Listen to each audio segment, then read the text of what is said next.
हम कन्फेशन करेंगे। जब हम कन्फेस करते हैं तो हम ये मुंह से कबूल करना होता है। अगर हम हिंदी में से इन शब्दों को बोलना चाहे तो हम हिंदी में से बोल सकते हैं, अगर इंग्लिश में से बोलना चाहो तो इंग्लिश में से बोल सकते हैं, अगर अपनी भाषा में समझ के साथ बोलना चाहो तो हम वैसा कर सकते हैं, लेकिन हमने इसे मुंह से बोलना बेहद ज़रूरी है।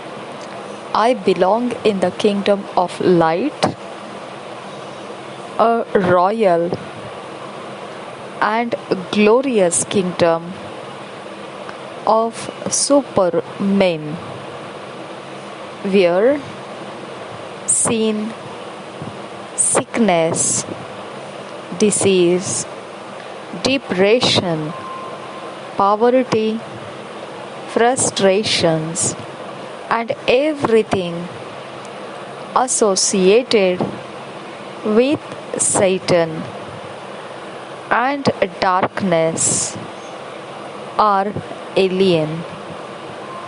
I shine and reign gloriously by grace through righteousness. My journey in life is upward and forward to please the Lord in all things. Hallelujah. मैं ज्योति के राज्य में से हूँ। मैं प्रतापी और महिमामय राज्य में जो महान मनुष्यों का राज्य है उसमें से हूँ, जहाँ पर पाप, बीमारियाँ, व्याधियाँ, निराशा, गरीबी, खिजाहट और ऐसा कुछ भी जो शैतान के द्वारा होता है, हताशा और अंधकार के तरफ से आता है, ऐसा जो कुछ भी होता है वह उस राज्य में पराया है, उस राज्य का वो भाग नहीं है। मैं चमकता हूँ और राज्य करता हूँ महिमा से भरपूर होकर, अनुग्रह से भरपूर होकर, अनुग्रह के द्वारा, धार्मिकता के द्वारा। मेरे जीवन की यात्रा ऊपर की ओर ऊंचाई से और आगे की तरफ बढ़ती हुई चलती है, जिससे प्रभु प्रसन्न हो जाए सारी चीज़ों में। हालेलुया। आज मनन करने के लिए जो वचन है, आज मेडिटेट के लिए जो वचन है, Colossians 1 chapter 12 verse to 14 verse, 1 Peter 2 chapter 9 verse. कुलोसियों की पत्री 1 अध्याय 12 वचन से 14 वचन, पहले पत्रस की पहली पत्री 2 अध्याय का 9 वचन। हम इंग्लिश में पढ़ेंगे। कोलोसियों की पत्री जब पढ़ेंगे कोलोशियंस किंग्स जेम्स वर्शन में से पढ़ेंगे। पत्रस की पहली पत्री जब इंग्लिश में पढ़ेंगे 1 पीटर 2 चैप्टर 9 वर्स, तो एम्प्लीफाइड क्लासिक एडिशन में से पढ़ेंगे। हिंदी में सारे वचन BSI बाइबल में से पढ़ेंगे। कोलोशियंस 1 चैप्टर 12 वर्स से 14 वर्स किंग्स जेम्स वर्शन में से पढ़ेंगे। Giving thanks unto the Father, which hath made us meet to be partakers of the inheritance of the saints in light, who hath delivered us from the power of darkness, and hath translated us into the kingdom of his dear Son, in whom we have redemption through his blood, even the forgiveness of sins। और एक बार पढ़ेंगे Colossians 1 chapter 12 verse से 14 verse Kings James version में से। Giving thanks unto the father which hath made us meet to be partakers of the inheritance of the saints in light, who hath delivered us from the power of darkness and hath translated us into the kingdom of his dear Son, in whom we have redemption through his blood, even the forgiveness of sins. कुलोसियों की पत्री 1 अध्याय का 12 वचन से 14 वचन तक पढ़ेंगे BSI Bible में से।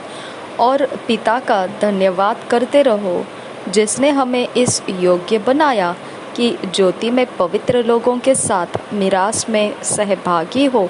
उसी ने हमें अंधकार के वश से छुड़ाकर अपने प्रिय पुत्र के राज्य में प्रवेश कराया, जिसमें हमें छुटकारा अर्थात पापों की क्षमा प्राप्त होती है। और एक बार पढ़ेंगे कुलोसियों की पत्री 1 अध्याय का 12 से 14 वचन। और पिता का धन्यवाद करते रहो जिसने हमें इस योग्य बनाया कि ज्योति में पवित्र लोगों के साथ मिरास में सहभागी हो। उसी ने हमें अंधकार के वश से छुड़ाकर अपने प्रिय पुत्र के राज्य में प्रवेश कराया, जिसमें हमें छुटकारा अर्थात पापों की क्षमा प्राप्त होती है।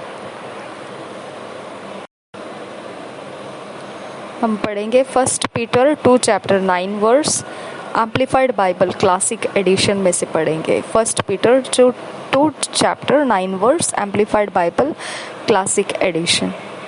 But you are a chosen race, a royal priesthood, a dedicated nation, God's own purchased special people, that you may set forth the wonderful deeds and display the virtues and perfections of him who called you out of darkness into his marvelous light। और एक बार पढ़ेंगे 1 Peter 2 chapter 9 verse, amplified Bible classic edition में से, मतलब विस्तार Bible है ये। But you are a chosen race, a royal priesthood, a dedicated nation, God's own purchased special people, that you may set forth the wonderful deeds and display the virtues and perfections of him who called you out of darkness into his marvelous light। इसको हम अगर कुछ ज़्यादा लिखा हुआ है तो हम निश्चित इसका भाषांतर आपको बताएंगे। हम पहले हिंदी में पढ़ेंगे। पहले पत्रस की पहली पत्री और उसका 2 अध्याय 9 वचन। पत्रस की पहली पत्री उसका 2 अध्याय और 9 वचन BSI बाइबल में से हम पढ़ेंगे। पर तुम एक चुना हुआ वंश और राज पदधारी याजकों का समाज और पवित्र लोग और परमेश्वर की निज प्रजा हो, इसलिए कि जिसने तुम्हें अंधकार में से अपनी अद्भुत ज्योति में बुलाया है, उसके गुण प्रकट करो। कितना प्यारा है। आज मैं ये बात को सोच रही थी, ओके, कि क्या परमेश्वर ने ऐसा भी सोच रही थी, यानी परमेश्वर खुद मुझे वो बात दे रहा था मेरे अंदर। तो वो बात ऐसी थी कि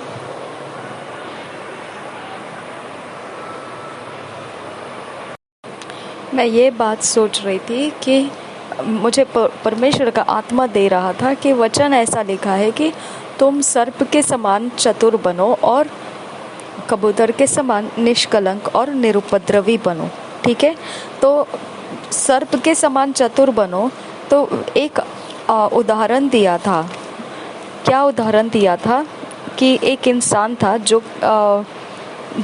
पैसों की देखभाल करता था और उसको नौकरी से हटाया क्योंकि वो बेईमानी कर रहा था। उसके मालिक ने उसको पकड़ लिया उसकी बेईमानी को और उसको निकाल रहा था वो। तो उसने सोचा अब मैं बाहर जाऊंगा तो मैं भीख तो मांग नहीं सकता हूँ, शर्म आती है, और फिर मैं ऐसे मिट्टी के काम भी नहीं कर सकता हूँ, कुछ बोझ उठाने का काम भी नहीं कर सकता हूँ क्योंकि उतना मेरे पास ताकत नहीं है। तो उसने क्या किया, उसने बोला जितने लोग हैं जिनको उसके मालिक को लौटा के दे देना है कुछ। तो वो लोगों को उसने बुलाया और उन्होंने बोला तुझे कितना देना है मेरे मालिक को। तो एक जन बोलता है 50 किलो गेहूँ। तो वो बोलता है चल तू 50 किलो गेहूँ देना है ना तुझे, तो एक ऐसा कर कि तुझे मैं 100 किलो गेहूँ दे दिया, ऐसा करके लिख देता हूँ। तो 50 किलो का तुझे रिटर्न तू दे दे और बाकी का तुझे प्रॉफिट में ले ऐसा कुछ वो व्यवहार किया।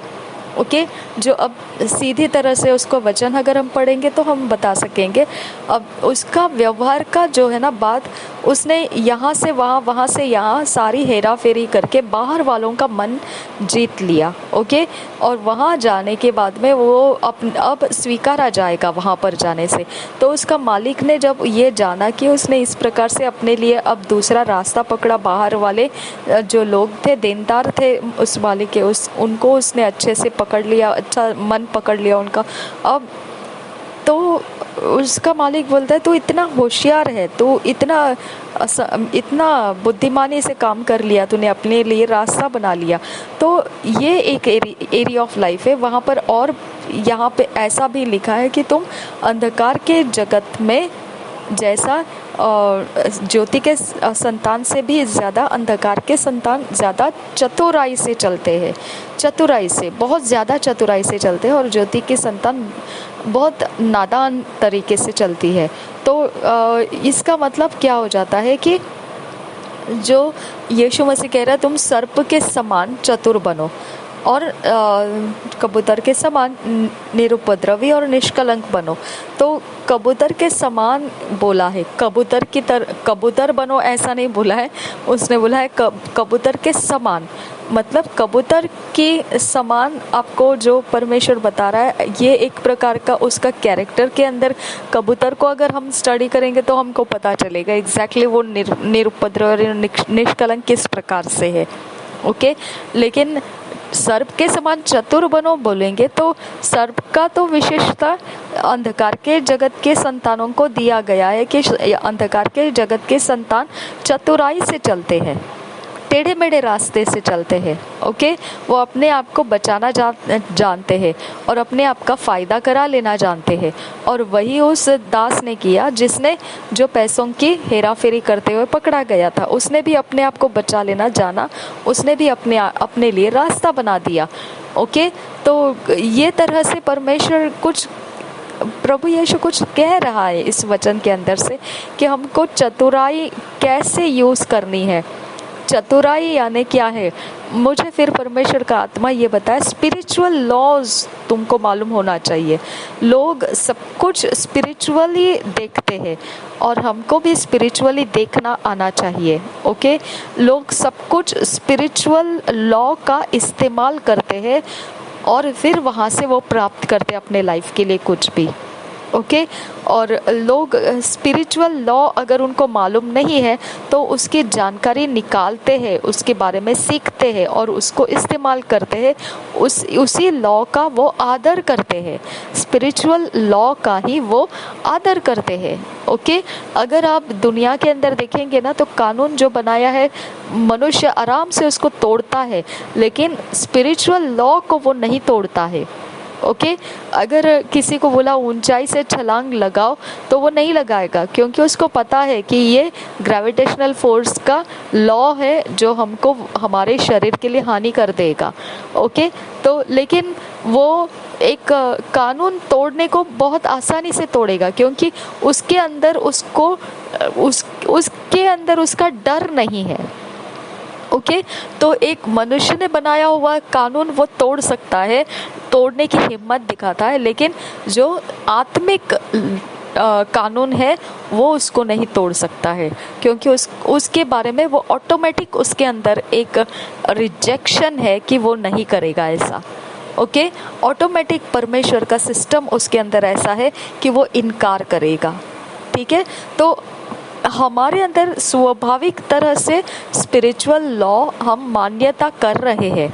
ओके, सृष्टि के नियम हम मंजूर कर रहे हैं और मान्यता कर रहे हैं, हम उसकी संगति में चल रहे हैं, लेकिन प्रभु यीशु मसीह बोलता है कि तुम उन तरह से बनो जैसा सर्प चतुर है, चतुराई यूज करता है। आप भी चतुराई को सीखो।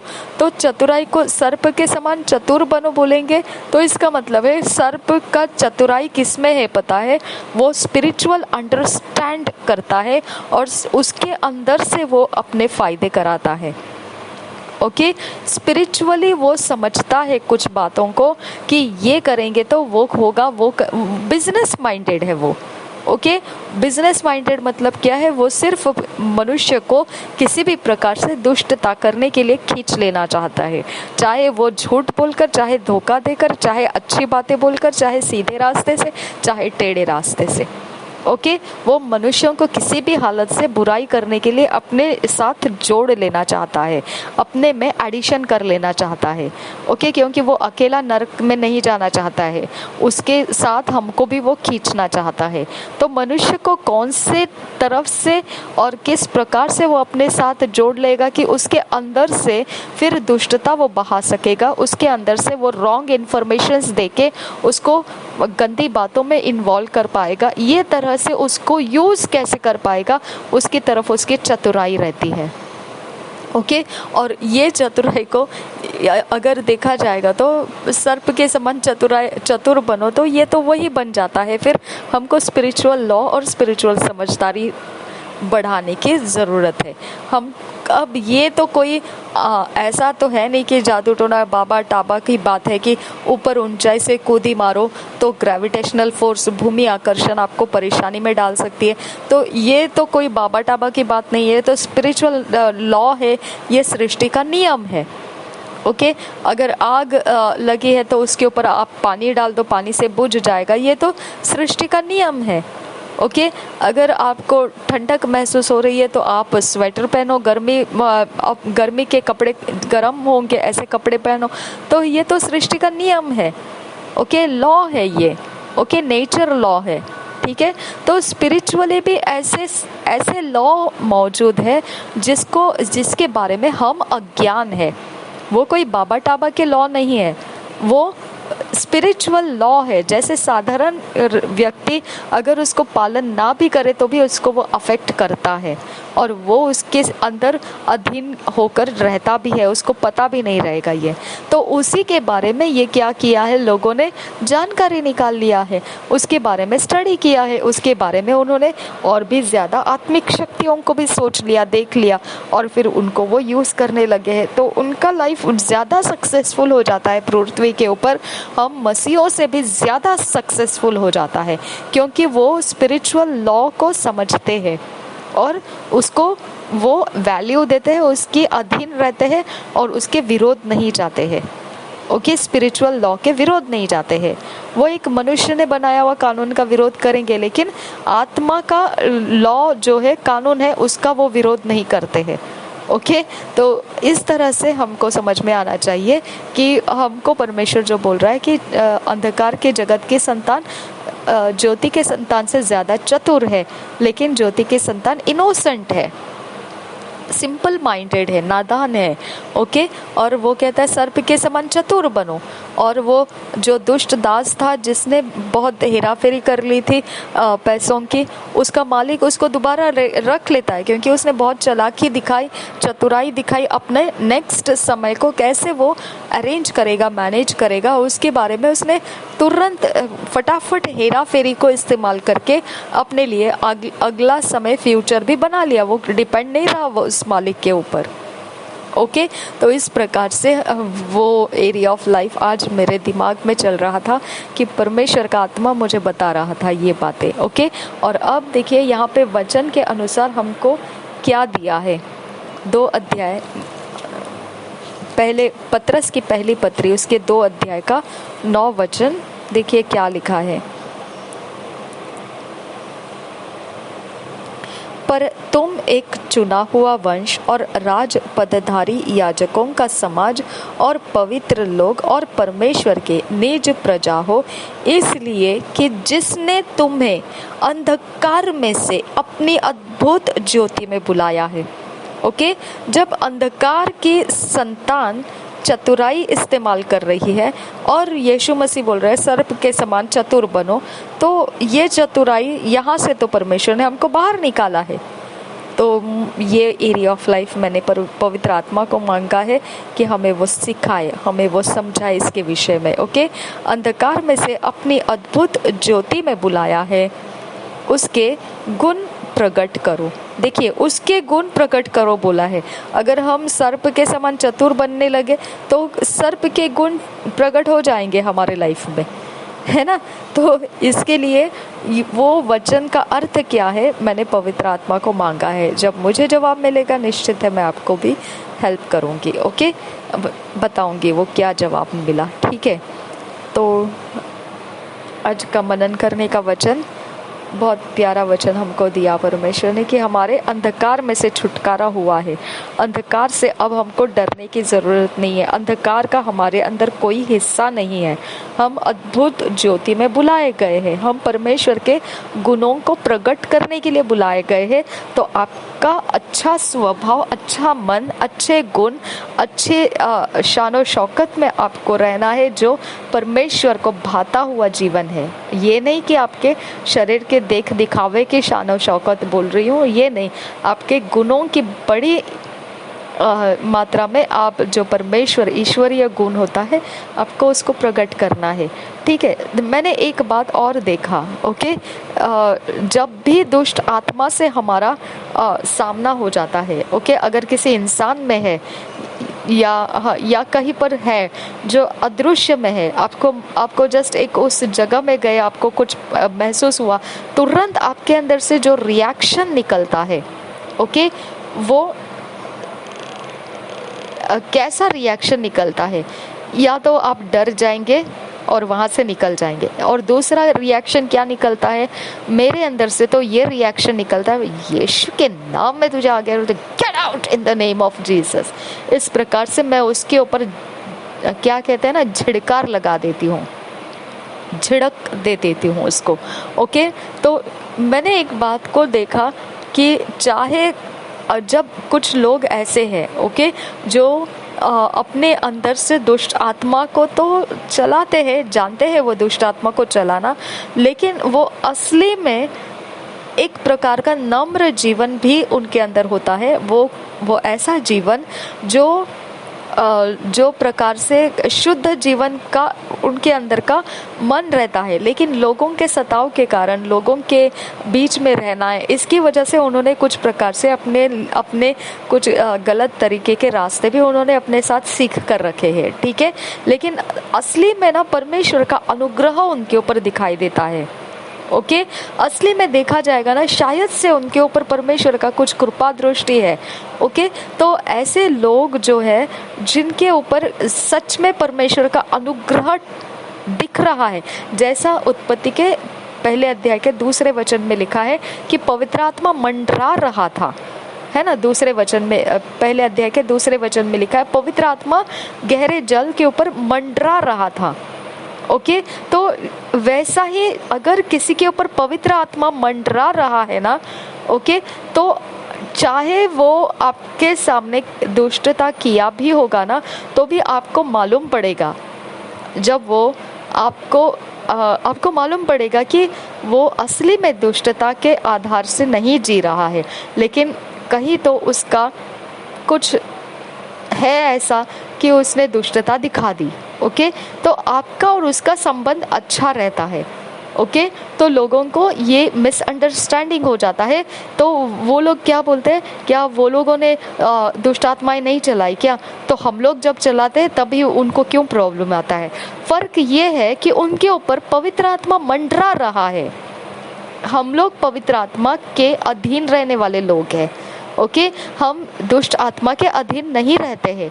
जिसके ऊपर पवित्र आत्मा मंडरा रहा होता है, इसका मतलब उनके लिए किसी ने तो प्रार्थना किया है, उनके लिए कुछ तो परमेश्वर ने योजना करके रखा है, उनके लिए लगातार कोई तो प्रार्थना कर रहा है और ये लोग उस प्रार्थना को ग्रहण कर रहे, उस प्रार्थना को एक्सेप्ट कर रहे हैं, मान रहे हैं और अपने आप को उस प्रार्थना के अधीन रख रहे हैं, लेकिन फिर भी कुछ दुष्ट चालें उनके अंदर से है, वो दुष्ट शक्तियाँ होती है तो वो उनके द्वारा काम कर जाती है। तो इसके लिए हमारी खुन्नस उनके ऊपर नहीं आती है। ओके, लेकिन कुछ ऐसे लोग हैं जो बड़े कठोर मन से दुष्टता में लगे हुए, जिसको फिरौन के तरह बोल सकते हैं। ऐसे घमंडी रहते हैं वो लोग, ये प्रकार के जो घमंड से भरपूर है और वो बिल्कुल भी परमेश्वर के सामने अपने आप को झुकाना नहीं चाहते हैं, और इतना ज़्यादा दुष्टता के अंदर से उनका पूरा जड़ भर के चल रहा होता है कि आपके सामने वो मीठापन भी दिखाएंगे तो वो जहरीला मीठापन रहता है, वो असल में मीठापन नहीं रहता है, वो सिर्फ फेशियल करके मुंह फुलाया हुआ सुंदरता रहता है। असली में उनका बदसूरती आप देख नहीं पाएंगे, इतनी कठोर बदसूरती उनके अंदर रहती है। ओके, तो इसके लिए वो हृदय के अच्छे नहीं है, यह घिनौना हृदय उनका हमको पता चल जाता है। तो हम क्या कर देते हैं, उनको झिड़क लगा देते हैं। जब भी वो दुष्ट आत्मा के काम करेंगे हम उनके ऊपर झिड़क मार देते हैं, उनको झटके लगा देते हैं, हम उनसे नफरत की बात करते हैं। लेकिन कुछ ऐसे लोग हैं जिनके द्वारा अगर दुष्ट आत्मा काम किया तो भी हम समझ सकते हैं कि इसके मन के अंदर की शुद्धता ये बनाए रख रहा है, सिर्फ इसके अंदर से कुछ कारण है कि ये दुष्ट आत्माओं के काम हम पर डाल रहा है। तो हम उसको समझ लेते हैं, उसको अंडरस्टैंडिंग से डील करते हैं, समझदारी से डील करते हैं। ओके, लेकिन जो दुष्ट आत्मा का काम करने वाला बड़ा जटिल फिरौन के तरह कड़े हृदय का, कड़ी गर्दन वाला घमंडी इंसान रहता है, उसका बर्ताव जब आता है तो हमारे अंदर से आत्मिक रिएक्शन क्या निकलता है, हम झिड़क लगा देते हैं। ओके, तो मैंने ये देखा जहाँ पर भी दुष्ट आत्माओं का सामना होता है, चाहे वो अच्छे इंसान के अंदर से हो या बुरे इंसान के अंदर से, फर्क नहीं पड़ता है।